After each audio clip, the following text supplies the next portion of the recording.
Without further ado then, I give you Professor Stephen Weinberg, who will tell us about massless particles. Well, good afternoon. It's a pleasure to be virtually back in California, where my wife and I spent a number of happy years living. I'm going to talk today about massless particles. These are fundamental in today's physics. In the Standard Model, which incorporates just about everything we know about high energy physics, all of the particles, with one exception, are massless before spontaneous symmetry breaking gives some of the masses. The only one that has a mass from the start is the Higgs boson, whose mass is somewhat mysterious. But from another point of view, all of these particles, including the Higgs boson, have negligible masses from the as viewed from the scale of the really fundamental mass scale, the Planck scale, at which gravity becomes a strong interaction. So we inevitably find ourselves thinking about massless particles today.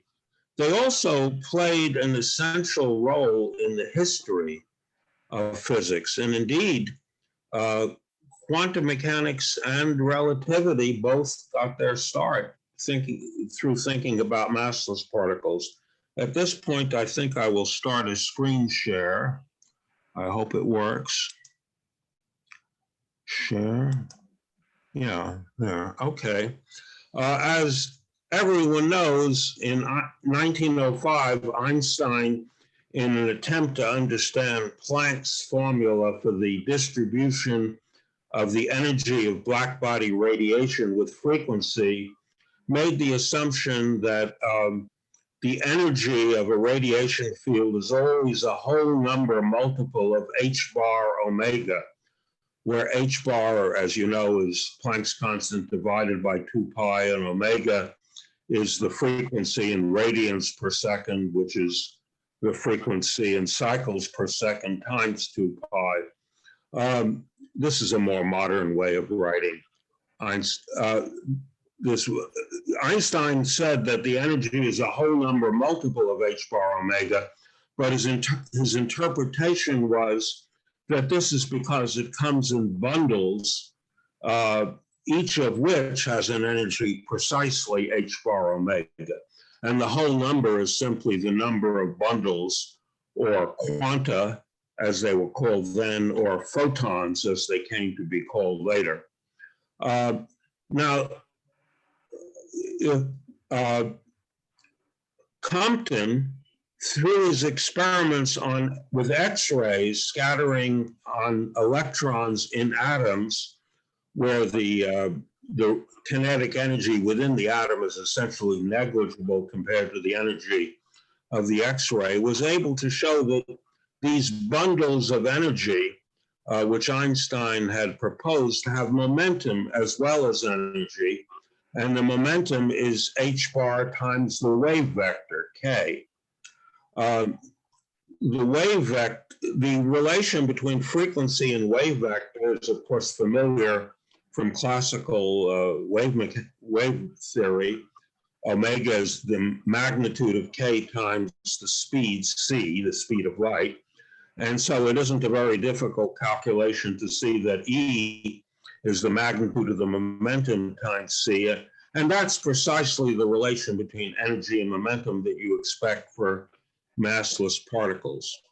Now, you can talk about radiation coming in bundles of energy and momentum, but how do you put that into a theory? How do you make a systematic theory that incorporates that idea? I'm going to describe two approaches. One is the historic approach, which is probably familiar to most people. I have nothing new to say about it. I'll just review it quickly.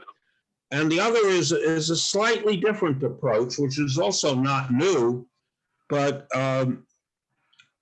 in a way has everything backwards. So the historic approach to photons is to adopt Maxwell's classical electrodynamics and quantize it. Well, to quantize a theory, you want to apply the canonical formalism, so you have to have a Lagrangian L or an action, which is the integral of L dt. And the action that gives you Maxwell's theory was well known. This is all classical stuff.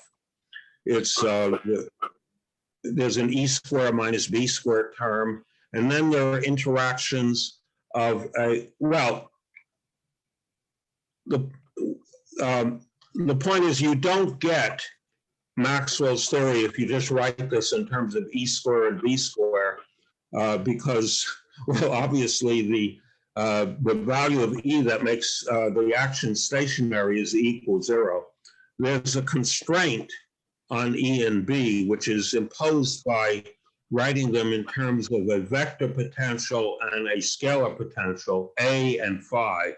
And you have to do this in order to write the interaction with charged particles. There's a term, the charge density times phi, and a term, the current density J, dotted into A. This theory, well, A and phi are not unique, but the action, I keep hearing someone talking. Is there someone talking in the background? I think it was an echo. I just muted someone. So right. Perhaps it'll be okay now. All right, I hope so, because it was I'll look for more people to mute. I noticed it as well. Okay, please. Good. Well, okay, I'm glad it wasn't my imagination. Of course, A and phi are not unique. That you can make a gauge transformation and get the same E and B. And this term is also invariant under gauge transformations because of the conservation of electric charge, which is written as this conservation law. And this classical theory was then quantized. It was quantized in beginning, well, actually in 1926, Born, Heisenberg, and Jordan wrote a theory not of the electromagnetic field, but of a scalar field. And then this was applied to electromagnetism, 1927, Dirac, 1929, very generally, Heisenberg and Fermi, 1930, Heisenberg and Pauli, 1932, Fermi. In quantizing the theory, you run into an immediate problem that the usual canonical quantization doesn't quite work because there's no time derivative of phi in here. You see, there's a time derivative of A because E involves A dot, but there's no time derivative of phi anywhere. So, in fact, you must choose a gauge, and which allows you to find phi, and one gauge that's very common, who's frequently used, is Coulomb gauge. Coulomb gauge is imposed by imposing the condition that div dot A is 0. And once you say div dot A is 0, the solution of the Maxwell equations tell you that phi is a function of the charge density. So it's not an electromagnetic field at all. It's something that depends on the matter. And the remaining truly electromagnetic field equation is just the wave equation for A, with the source being the electric current. It's easy to solve this for the free field where you set J equals 0.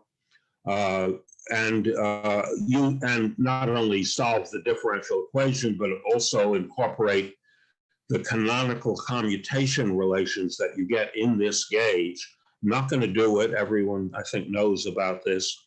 The vector potential is an integral of a wave number, and this is the free field, and you have waves e to the I k dot x minus c, well, minus omega t. Omega is c times the absolute value of k. the vector nature is incorporated in these C number vectors, polarization vectors, E of K and sigma, which are characterized because viv dot A is 0 as being perpendicular to K. And you can normalize them if you like, so that the absolute value square is 1. And then once you've done that and you apply the canonical commutation relations, you find that A and A adjoint satisfy these familiar commutation relations, which are familiar, for example, from the theory of harmonic oscillators. And that shows that A and A adjoint act as destruction and creation operators. A adjoint creates a photon with momentum h bar k and helicity, that is the component of angular momentum in the direction of the wave vector, plus or minus h bar. For k in the 3 direction, the obvious set, well, there are 2 independent e's because you have a 3 vector, but you're imposing one condition. In the case where k is in the 3 direction, the 2 independent vectors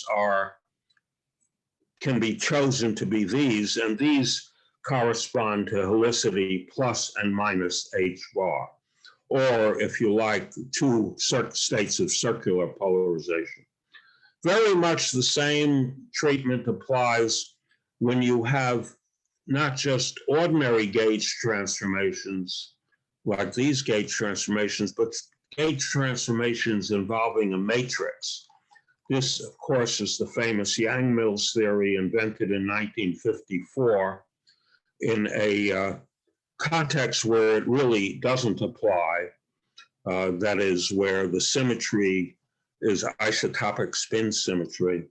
But then the Yang-Mills formalism was applied in the standard model in the 60s and 70s, and which is based on this kind of gauge invariance, matrix gauge invariance. In these theories, if gauge invariance is unbroken, the mass remains 0, and that's true for photons and gluons. The symmetry between weak and electromagnetic interactions is broken, and that famously gives mass to the W and the Z particles. And very much can be said along similar lines about gravity. That is, this whole formalism can be adapted to gravitational theory. The big difference is that the gravitons too come in 2 helicity states with plus helicity plus or minus 2 h bar. Now, that's the standard view. There's another view which actually goes back to a paper by Eugene Wigner in 1939.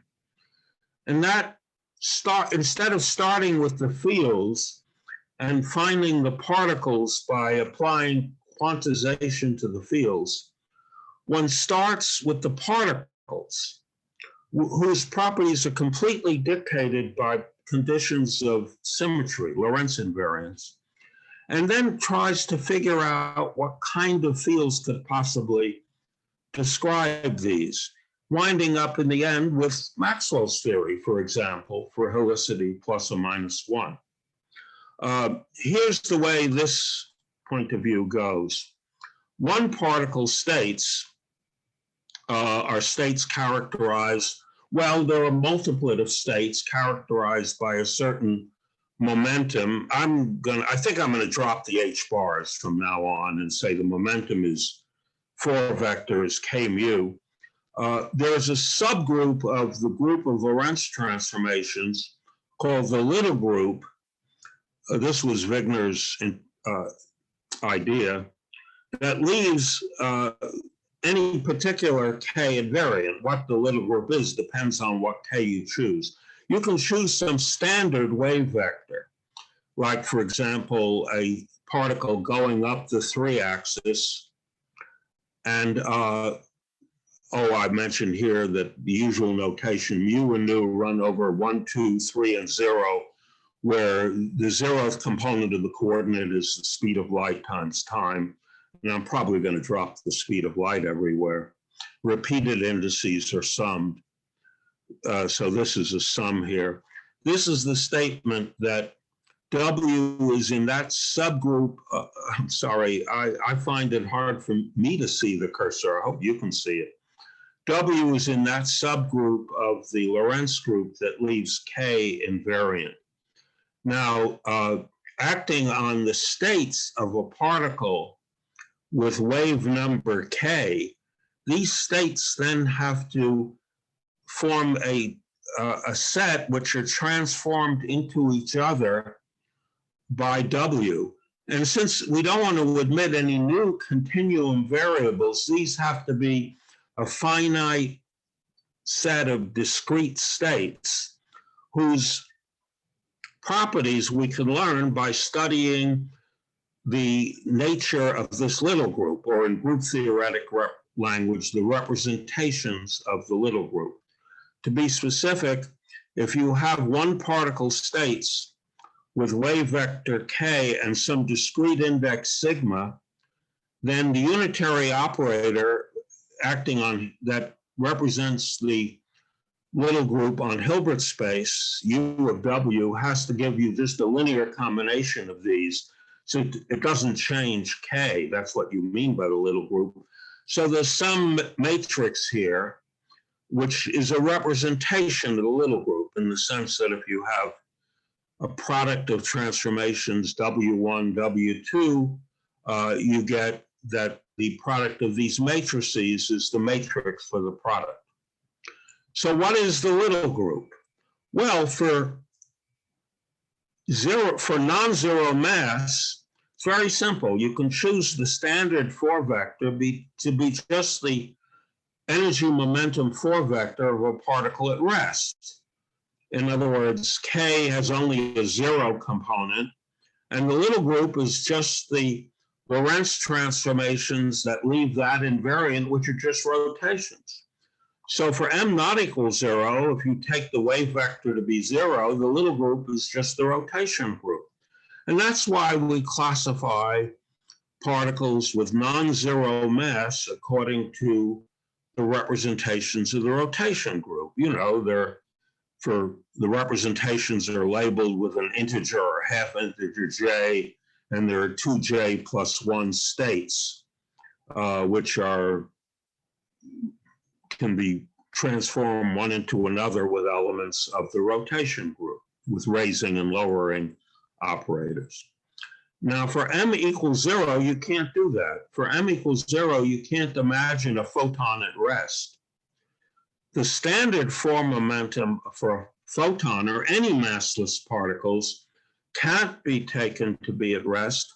The simplest thing you can do is to take the 3 vector to be in some standard direction, like the z direction. What is the little group? Well, part of it, of course, is rotations around the z direction, but that's not the whole little group.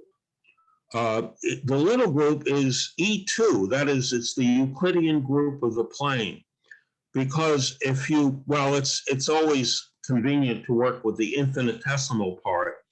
If you write the little group transformation of W mu nu is delta mu nu plus omega mu nu, where omega is infinitesimal. In order for this to be a Lorentz transformation, when you lower the index, omega has to be antisymmetric. And for it to be in the little group, omega, you've already got a unit matrix here, has to annihilate K. Well, it's then pretty trivial to see which antisymmetric 4x4 matrices annihilate a 4 vector 0, 0, K, K. The 4th component is K. And they are omega 1, 2.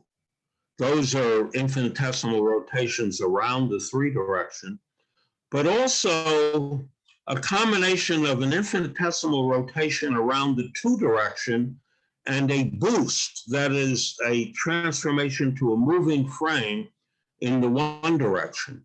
And likewise, with 1 and 2 interchanged, a rotation around the 1 axis with a boost in the 2 direction. So the unitary transformation is in general a sum of three terms where the coefficients of these three independent omegas are Hermitian operators, J3, T1, and T2.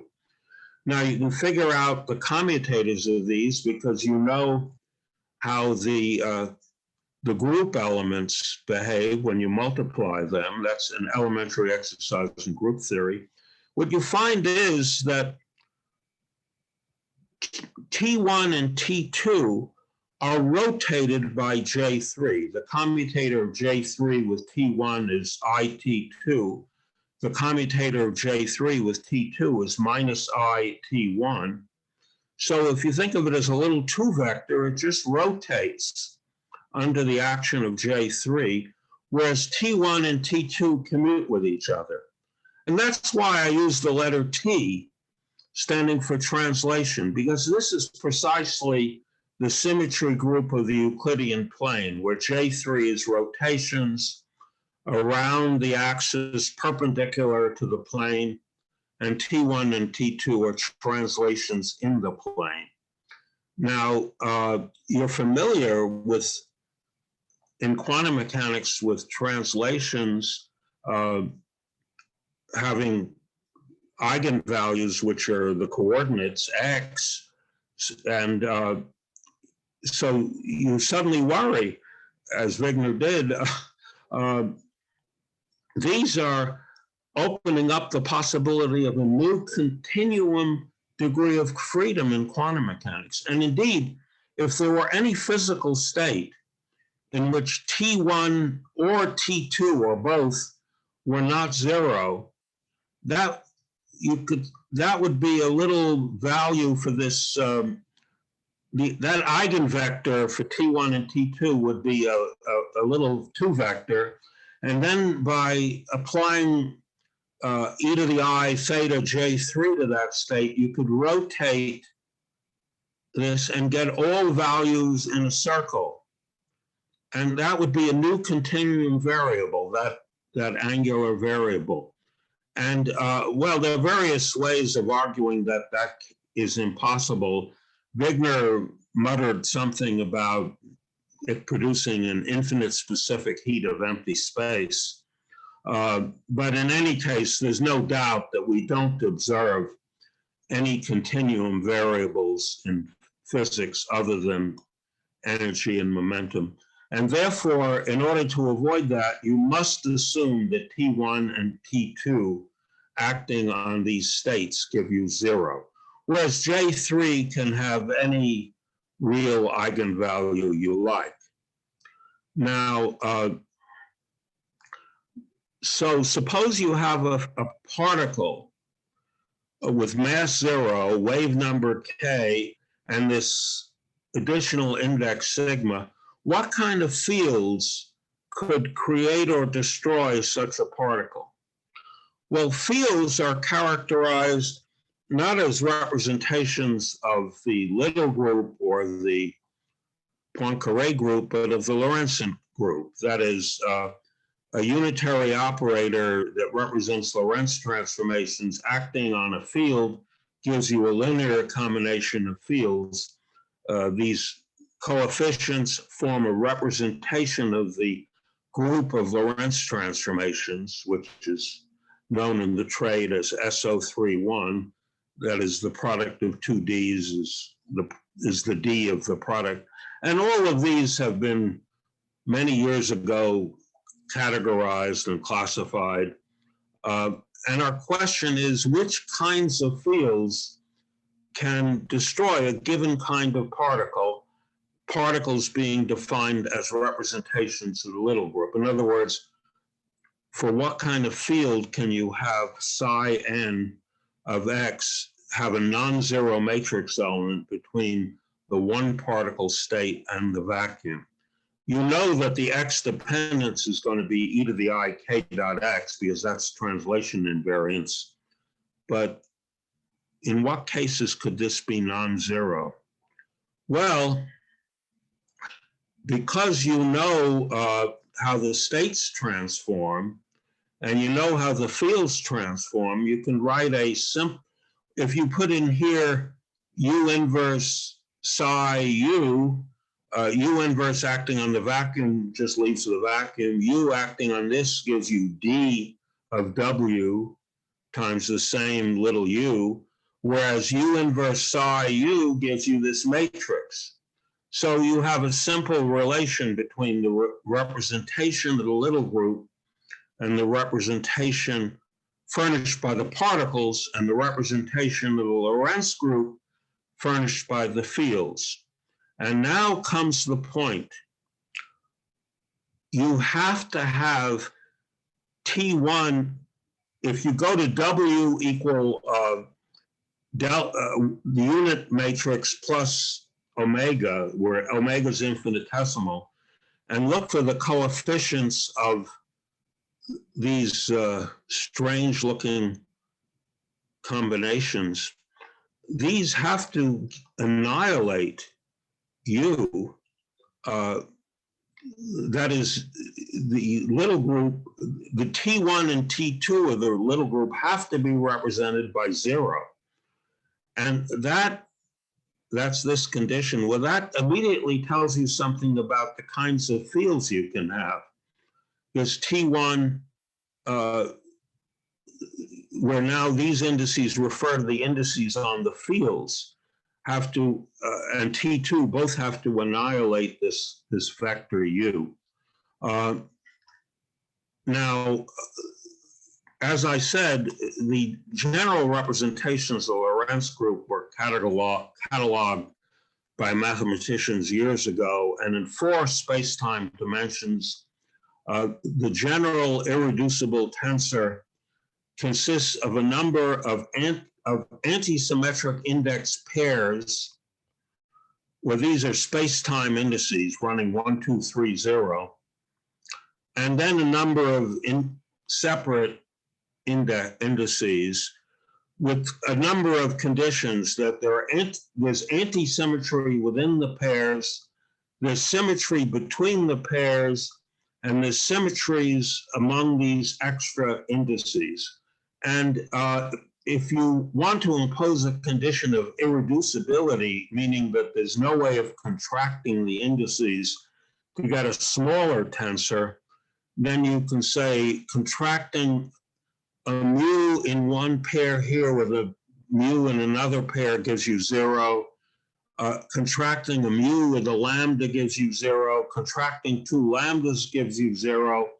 And multiplying by the completely anti-symmetric 4 index tensor, which is called the Levi-Civitas symbol, gives you 0. These are just conditions that tell you can't get something simpler by making various contractions. These tensors are represented by Young tableaus, where you have columns with 2 rows. Each little box has a mu in it, so there'd be a mu1, mu1, mu2, nu2, and then the leftover indices are lambda 1, lambda 2, lambda 3. This may seem overkill to introduce this notation, but there's a reason for reminding you about Young tableaus. But let me go back to my problem, which is what kind of fields can be described. And I want to take a quick look and see what time it is. Oh, I'm not doing too badly. I just have to speak more rapidly and leave out verbs and adjectives. Well, we have this condition that T1 and T2 acting on the U's is 0. And you can ask for what representations of the Lorentz group do there exist non-zero U's? And the answer is that if you let sigma, which is the eigenvalue of J3, be plus or minus 1, then you can only have a single anti-symmetric index pair, which may begin to remind you of the field strength tensor. For helicity plus or minus 2, you have to have two antisymmetric index pairs, which may remind you of something else. The only qualification is you could have any number of derivatives acting on these. You could have, for instance, d by dx lambda acting on this, which would correspond to a Young tableau, for example, for gravity, where you have helicity plus or minus 2, you would have two columns, but you might have three derivatives acting on that field. You can't, I mean, that also, of course, will give you a solution with u not equal to 0, this matrix element of the one particle states. And now, getting specific for photons, let me say specifically that for photons, if you try to get around this theorem, like say, take the field strength tensor with an antisymmetric pair of indices and making an ordinary 4 vector by taking the divergence of it, it won't work. You get 0. That's a result of Wigner's condition, that T1 and T2 have to give you 0 acting on U. And similarly, if you contract with the epsilon symbol so that you have a tensor with two antisymmetric lower indices, and then you take a gradient of that, you try to make a 4 vector, it doesn't work. You get 0 again. So therefore, for free fields, where if you know this matrix element,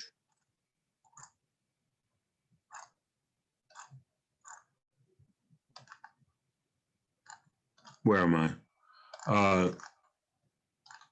Yeah, if you know this matrix element, you know everything about the free field, because the free field will just consist of this times an annihilation operator, which annihilates the state and gives you the vacuum, plus its Hermitian adjoint.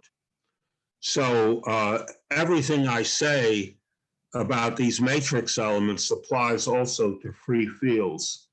And so for free fields, we have these field equations, and you recognize these are the free field Maxwell equations.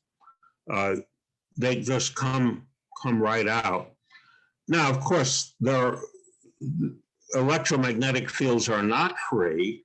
Electromagnetism interacts with charge. For interacting fields, this is some Hermitian operator. Its matrix element vanishes between the one particle state and the vacuum, but it ain't 0. It is, as you can see from the construction, it is a 4 vector. It's an honest to God 4 vector and Hermitian. And it is what we usually call the electromagnetic current 4 vector. What about that? These are the inhomogeneous Maxwell equations. To get the homogeneous Maxwell equations, I'm afraid you really have to make an additional physical assumption. I don't see any way of avoiding bringing in an additional assumption, which is that there are no magnetic monopoles. Because I can make a theory where there were magnetic monopoles, and then I wouldn't get the div.b equals 0, for example. I mean, that div.b would be the density of monopoles. So I am making a further physical assumption when I say that this current, epsilon u mu rho sigma psi rho sigma, well, it's here written in terms of the interacting field, is divergenceless. That just says there's no source here. There are no magnetic monopoles. And when these are then the full Maxwell equations, it follows from the homogeneous Maxwell equations that psi is d mu a nu minus d nu a mu, the usual relation between psi and a current and a vector potential. But notice this A cannot be a 4-vector, because no 4-vector could possibly have a matrix element that destroys a photon. What A is a 4-vector up to a gauge transformation. And indeed, gauge invariance comes out of the requirements of Lorentz invariance in this case. Likewise, for gravity, the matrix element of the field between a state with helicity plus or minus 2 is automatically is a linear combination of second derivatives of some symmetric quantity. If you assume that this is, and this is again an assumption I don't really know how to do without, if you assume that this is true of the interacting fields, then this H, which you begin to recognize as the perturbation to the metric, transforms as a tensor only up to a gauge transformation.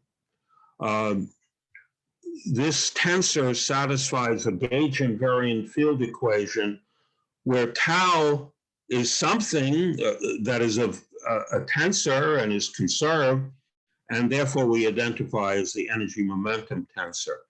Now this is linear gravity, but if you include, as is well known, if you include the nonlinear terms in the Einstein field equations in tau, then this is Einstein's theory of gravity. So we now have two ways of looking at massless particles.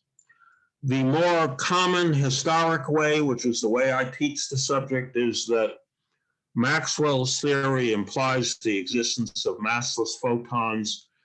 General relativity implies the existence of massless gravitons.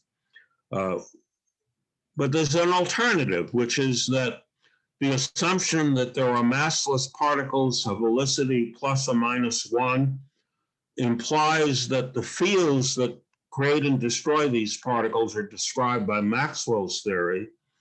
And the assumption that there are massless gravitons with helicity plus or minus 2 implies that the fields that create and destroy these particles are described by Einstein's theory. Not necessarily the original Einstein's theory, but Einstein's theory in the sense of an effective theory with any number of additional derivative terms in the field equations. Now, here is the question, which is the right way of looking at it? Well, you might say that's a stupid question because it's good to have different ways of looking at the same thing. And why should we have to choose one or the other and say that's the right way to look at it? Well, that may in the end be the right attitude, but I have in mind that someday in the distant future, when I'm gone, there will be a final theoretical physics, a final textbook in which the fundamental principles of physics are laid out, and all of the things that we're so proud of discovering, like the Standard Model and general relativity, will be derived from that fundamental theory, which of course we don't yet know. And there's a real question then whether in that, what will be the root of deduction of our existing theory from the fundamental theory?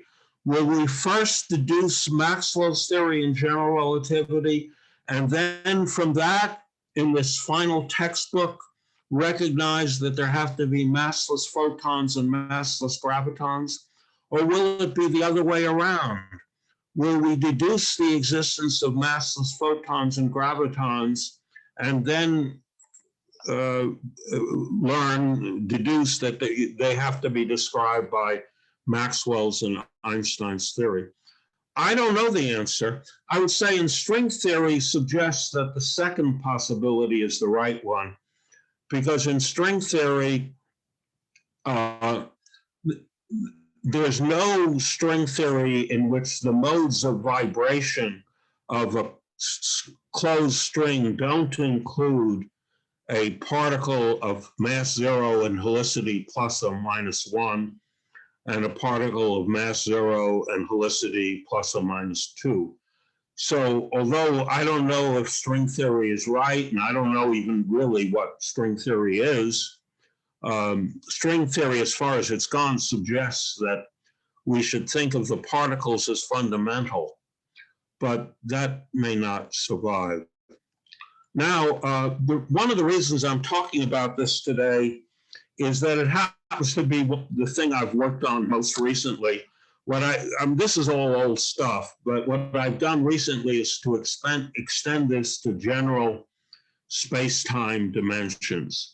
And I have a paper out written in 2020, and then I made a conjecture about what kind of field could describe a particle of a given type. And then Dissler proved, my colleague Jacques Dissler at Texas proved that that conjecture is correct. For general space-time dimensions, the little group is, where D is the space-time dimensionality, is O of D minus 2. That is, it's the rotation group in D minus 2 dimensions, plus translations, which have to be set equal to 0. This is the part of the little group that you have to use to catalog particles. In the case where D is 4, the little group was the rotation group in 2 dimensions, which has a single generator, J3, and therefore the particle states were categorized by the eigenvalues of J3, the helicity. In, for example, 5 space-time dimensions, this is O3, and the massless particle states are classified like the massive states in 4 space-time dimensions. Now, in general, as I said, any representation of a rotation group or a Lorentz group can be described as by giving its symmetry properties, which are represented by a Young tableau. So this, for example, would be describing a particle where there are 2 sets of 4 anti-symmetrized indices, mu1, lambda 1, rho 1, sigma 1, mu2, lambda 2, rho 2, sigma 2, and 1 extra index, kappa, whatever. These are the representations of the part of the little group, the compact part of the little group, the part that doesn't include translations. Again, you have anti-symmetry within columns, symmetry between columns, and the totally anti-symmetric part of any pair of columns vanishes. Now, here's the theorem. The only field that can have non-vanishing matrix elements between such a particle state and the vacuum has a representation of the Lorentz group, which is given by a Young tableau with 1 extra row on top. So if you take this Young tableau and just add another row up here of arbitrary length, and then apply the same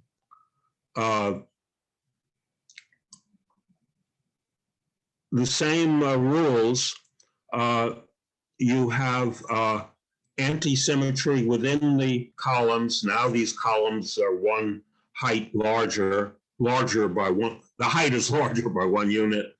There's another 2 column here which are anti-symmetric, and you have still have some hanging indices.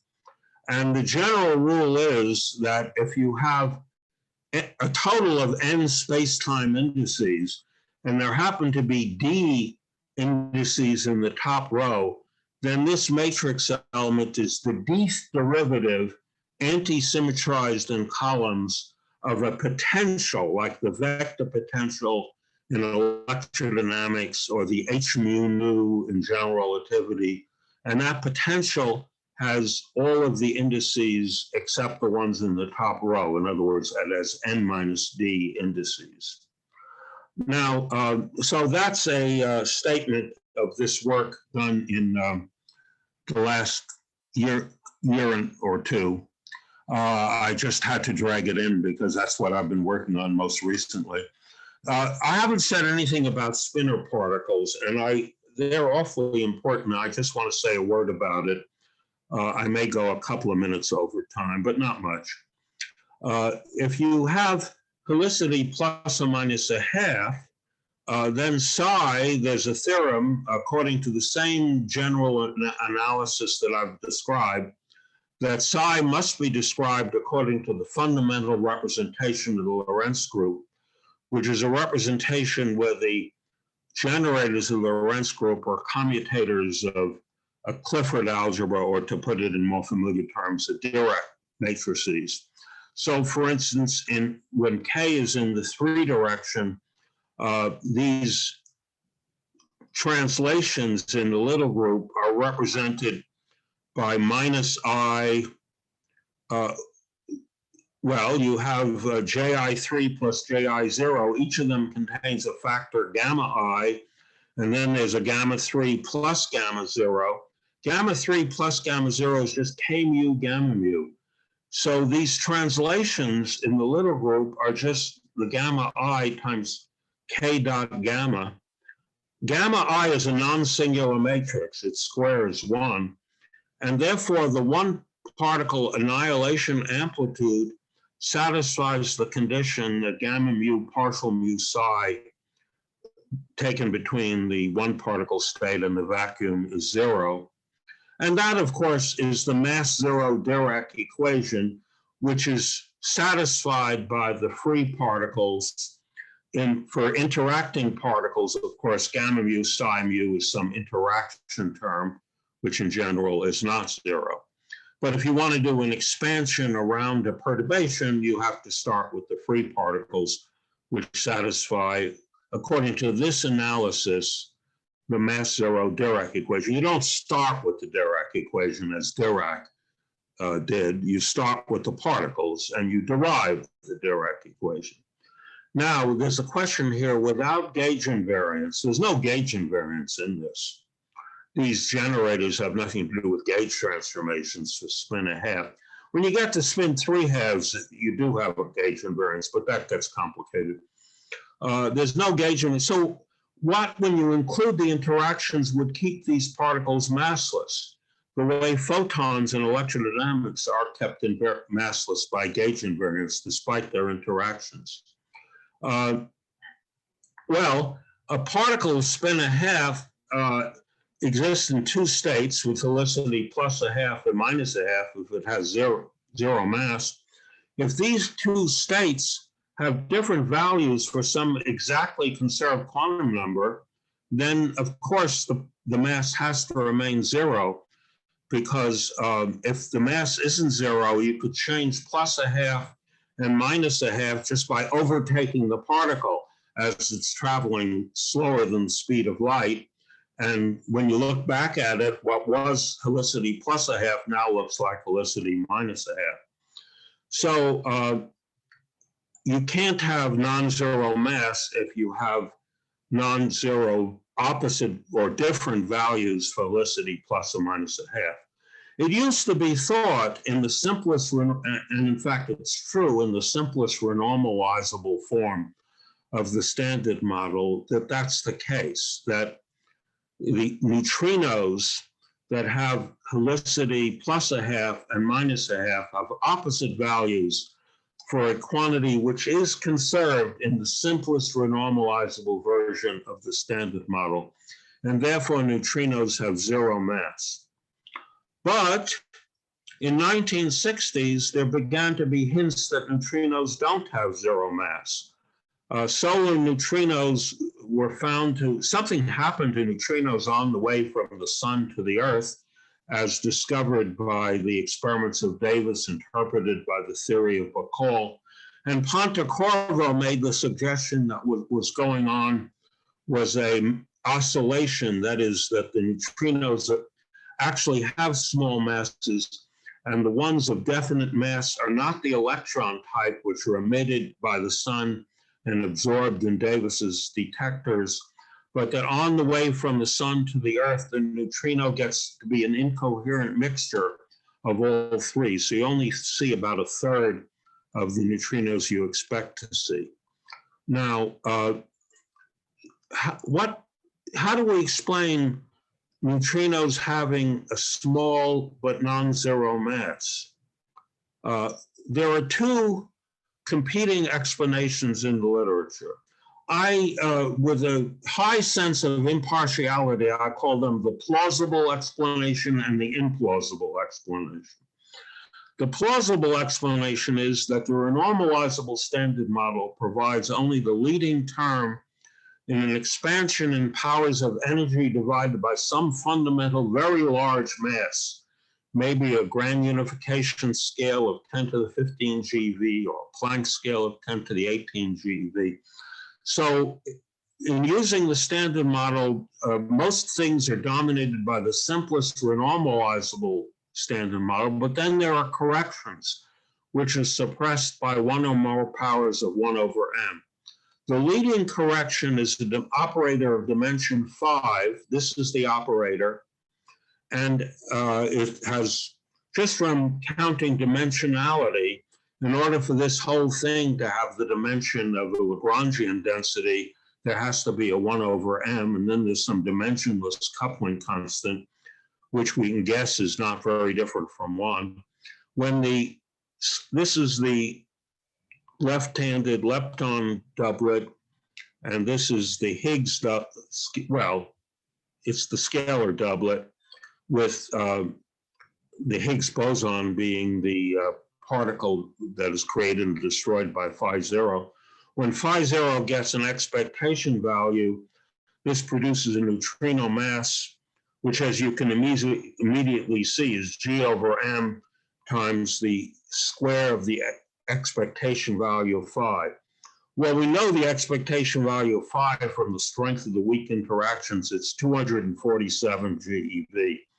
If you take 247 GeV squared divided by 10 to the 15 GeV and guess the coupling constant is around 0.1, because that's what coupling constants usually turn out to be, you get a neutrino mass which is about 1/100 of a volt. And that, I have jiggered these numbers a little to make it come out right. It does come out right. We don't measure neutrino masses, we measure differences of squared neutrino masses in these neutrino oscillation experiments, but that gives an idea of the order of magnitude of the masses. The square root of there are 3 neutrino types, so there are 2 independent differences of squares, and the square roots of those differences of squares are 0.05 volts and 0.009 volts. Pretty much what you would expect. I don't claim this is a prediction, but it certainly is a plausible explanation of why you're getting neutrino masses of this order. The implausible explanation is that neutrino masses are like quark and charged lepton masses. There is a right-handed neutrino field which has an ordinary renormalizable interaction which conserves lepton number. The neutrino and the electron have lepton number +1. The nu R has lepton number -1. And because nu R and nu L have opposite lepton number, if it weren't for the break, I'm sorry, what I said is wrong. No, that's right. Nu R has opposite lepton numbers, and nu R bar has the same lepton number as nu L.